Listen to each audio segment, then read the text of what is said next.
I've never done anything like this before, and what started out as an open letter to the Prime Minister of New Zealand has morphed into an open and public statement.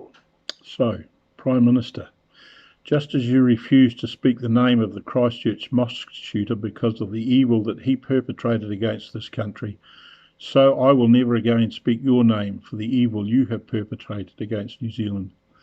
Neither will I ever refer to you with the honorific, the Right Honourable, as your position deserves, because it is obvious that you have become the least honourable of any person who has held the position in this country. I struggle to refer to you as a woman and a mother because both of those titles are deserving of respect and honour, and you are deserving of neither. I'm a 72-year-old retiree who should be enjoying the last years of my life involved in the pleasurable pursuits of fishing and sailing my little boat, visiting my children and grandchildren, and relaxing with my dearly beloved wife. Unfortunately, due to your increasing Marxist control of this country, I am unable to do much of any of these things, and I find myself instead becoming rebellious in the extreme and standing up to you and your bullies in government. I am currently receiving the pension, which is $336 per week. Our rent is $280 per week, leaving $56 for everything else. My wife started a wee massage therapy business to help out, and I got a part-time job driving a school bus. Under your new mandates, and because we're standing firm on our beliefs about the vaccine, I will lose my job and she will be forced to stop seeing her clients. I guess part of your plan then is to starve people. I'm not afraid. In fact, neither of us are.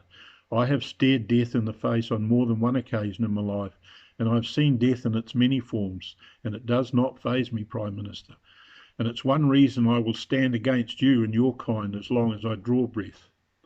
My father fought against fascism in the Second World War and was wounded badly twice. I will not dishonour the sacrifice he and so many others made by bowing down to your plans. Prime Minister, you, along with your mentor Clark and the smiling assassin Key, have sold this country out and have destroyed any hope of my retirement, along with thousands of others, being what it should have been. I've watched you as you've trampled over the rights and privileges of Kiwis, introduced laws that are both archaic and barbaric, and instilled fear into thousands of your people. And for what? Every day now I see so many people in tears, crying for their children, their homes, their livelihoods, and you have spat in their faces with rushed and inappropriate laws and mandates just so you could fill some manic power trip you seem to have established. I'm not only talking of COVID and your insistence on pushing a toxic vaccine here, but also your comments about the unvaxxed and the anti-vaxxers, as you call it. You have enshrined into this country a separation of classes of people, and you have done so knowingly and willingly, knowing all the while that your followers would turn on those of us who choose to refuse to accept the clot shot with vitriol and hatred. In doing so, you have divided a country that once prided itself on being one people. This is nothing short of evil and is straight out of Adolf Hitler's playbook. Prime Minister, you have broken every promise you made leading up to your election, and you have lied constantly and consistently about the vaccine and the damage it is doing. You have lied about forcing people to have the vaccine. You've lied about them not losing their jobs. And you've lied about so many issues that so many of us simply cannot believe a word that comes out of your mouth. In short, you are a liar, and yet you continue with the myth that you are the single source of truth on this. You keep referring to the team of 5 million and showering praise on us like we're a bunch of ignorant schoolchildren.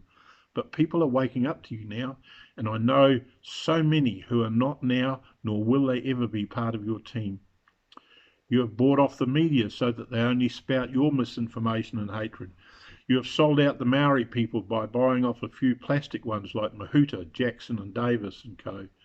They are now complicit with you in the theft of assets belonging to the people, and in doing so they will feather their own nest. You use words like kindness and compassion, but you do not practice them. Prime Minister, it is obvious to me and others that you are a cunning and compassionless individual who constantly lies to suit her own needs, and you have taken a path to evil that is tearing apart this beautiful country. It is not too late for you to stop and turn back from your destructive path before countless lives are lost to fear, vaccine damage, and even the violence that is sure to follow. A true leader unites the people in a single cause to build and strengthen the country, but you are not a leader. You have instead become a destroyer, and you are causing immense pain and suffering to the people of New Zealand. That Prime Minister will be your legacy and your downfall.